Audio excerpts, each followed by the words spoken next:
Hi hello welcome back to my channel. ఈరోజు మనం green chilli chicken చేస్తున్నాం. దానికి కావాల్సిన పదార్థాలు చికెన్, కొత్తిమీర, పచ్చిమిర్చి, బాదం, కాజు, గరం మసాలా, టమాటో. దీని ప్రాసెస్ ఏంటో చూసేద్దామా? వచ్చేసేయండి వీడియోలోకి.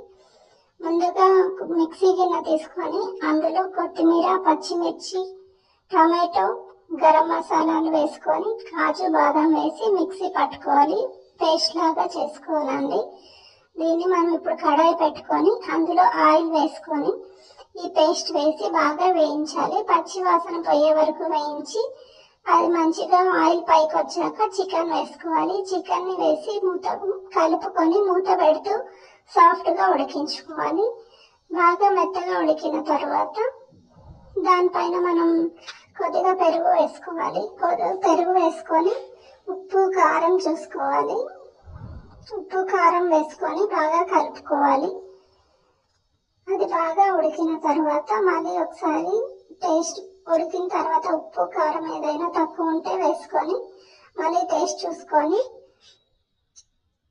సాఫ్ట్ గా చికెన్ ఉడకనివ్వాలి. చికెన్ బాగా ఉడికిన తర్వాత స్టవ్ ఆఫ్ వేసుకొని సర్వ్ చేసుకోవచ్చు. ఇది రోటీస్ కి కానీ రైస్ కి కానీ చాలా బాగుంటుందండి. మీరు ఒకసారి ట్రై చేసి ఎలా ఉందో కామెంట్ చేయండి. నా వీడియో కనుక మీకు నచ్చితే లైక్ చేయండి, షేర్ చేయండి, subscribe to my channel. Thank you. బాగుందనా? నిజం బాగుంది.